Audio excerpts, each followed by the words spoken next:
Let's just get right into the women's race, since we were talking about the women's race. This is our favorite part of the segment. Last time we saw each other, which is at Cyclocross Worlds, we get to do on site there in Fayetteville, our favorite and dark horse riders, and of course there were some skirmishes between the two of us. But I kind of presented to you a couple of my choices off camera, and so yeah, let's jump in. Let's go ahead and start with our favorites for the women's race. What you got? Yeah, with well, first of all, your defending champion Anna van der Breggen has retired, so you have a huge favorite who, to the point you made off camera, is she's not going to be out of the race. She's going to be in a different spot in the race, being in the team car for SD Works. So huge for them to have such an experienced champion on their side. You have to, for me, you've got to always tip the hat to Annemiek van Vleuten. She's a champion. She wins at everything. You have to list her as your favorites. I think that Elisa Balsamo, your new world champion, also huge favorite because and she's shown already she's had great form this year. She's not resting on her laurels and just parading around in that fancy new rainbow jersey. She has been riding very well already this spring on a powerhouse squad. Trek Segafredo is bringing the noise already. And she's got to be someone you're looking at. And then Lada Kopecky. I mean, she's always there. I think you just picked all of my favorites, Johnny. That's not how this works. But yeah, I'm gonna have to agree with you with Lotte. Like she has, she's a very young rider, but has very solid road results over the past few years. Second place in Ghent-Wevelgem last year, fourth at Omloop.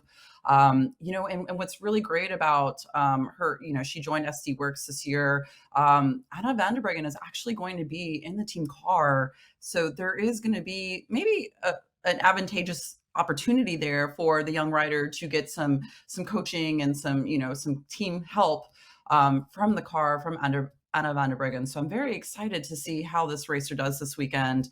Of course, also tip of the hat to Elisa Balsamo, current road champion. She also had a really strong classic seasons last year. Branderbijs third place. She was fourth at Ghent-Wevelgem, and she's consistent on the cobbles. And so I have to put those two as my favorites. But what gets tricky with the women are the dark horses, because we have a lot of strong women this year that have developed themselves with their first one or two seasons in the classics.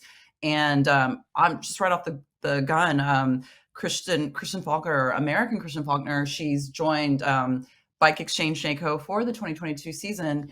And a fact that I found out about her very recently, Johnny, is that she just started riding bicycles in 2016. So she's a very new rider, but she has the talent, she's got the athletic genes, and she's only been pro since 2018, but that's not stopping her. She's holding her own in the women's peloton, and I'm really excited to see her develop and show us what she's got. And my other dark horse would probably have to be Marlene Reusser, also on the team with Lotte at SD Works, and so she's our current Swiss road champion. She's going to be a very strong part of the SU team, but because there's not a definitive leader on SD Works this year, we're not really sure what's going to happen. Losing Anna van der Breggen, who was definitively the leader for that team, kind of gives both Lotte and Marlene this opportunity to who's going to be stronger at these different types of races. And so, I'm really excited to see how the SD team develops this year and how those racers do in these early classics races. Yeah, and I would say a rider who's a dark horse and probably hasn't been being talked about a lot is Australian Grace Brown on FDJ. She has shown over the last few years she always is in the mix at these races, and she has won some races, has the experience. You can't count that rider out if she's there in the finale.